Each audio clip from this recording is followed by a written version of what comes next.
کیا آپ کے گھر میں بھی سب کچھ ہوتے ہوئے بھی دل کے اندر ایک عجیب سا خالی پن اور خاموشی تھکن رہتی ہے؟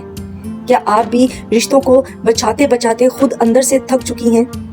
یاد رکھیے، سکون کے لیے لوگوں سے دور ہونا یا تعلق ختم کرنا ضروری نہیں ہے۔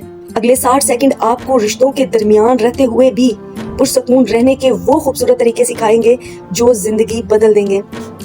اللہم صلی علی محمد و آل محمد۔ السلام علیکم ناظرین، خود کو خوش رکھنے کا پہلا طریقہ یہ ہے کہ ہر بات پر فوراً ریئیکٹ کرنا چھوڑ دیں، کیونکہ ہر بحث میں شامل ہونا لازمی نہیں ہوتا۔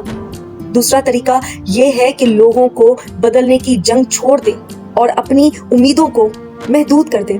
امیر المومنین مولا علی علیہ السلام کا ایک سنہری اصول یاد رکھیے۔ آپ علیہ السلام نے فرمایا کہ لوگوں سے ایسی امیدیں مت لگاؤ جو تمہارے اختیار میں نہ ہو، بلکہ اپنے دل کو اللہ کی رضا پر راضی رکھنا سیکھو۔ تیسرا طریقہ یہ ہے کہ ہر چھوٹی چھوٹی بات کو دل پر لینا بند کر دیں۔ کچھ باتیں ہوا کی طرح گزر جانے کے لیے ہوتی ہیں، انہیں اپنے اندر جذب مت کریں۔ چوتھا طریقہ یہ ہے کہ لوگوں کے ہر مسئلے کو اپنے اوپر بوجھ نہ بنائیں۔ کبھی کبھی خود سے یہ کہنا کہ آج میں صرف اپنے لیے ہوں، خود غرض نہیں، دانش مندی ہے۔ پانچواں طریقہ یہ ہے کہ ہر شخص کو اپنے دل کے کمرے میں جگہ نہ دیں۔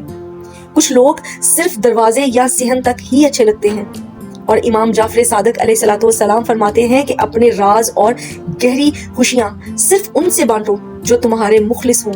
اور چھٹا سب سے خوبصورت طریقہ، اپنی خوشیوں کے لیے دوسروں پر ڈیپینڈ رہنا چھوڑ دیں۔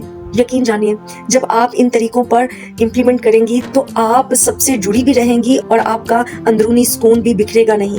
دعا میں یاد رکھیے گا۔ فی امان اللہ۔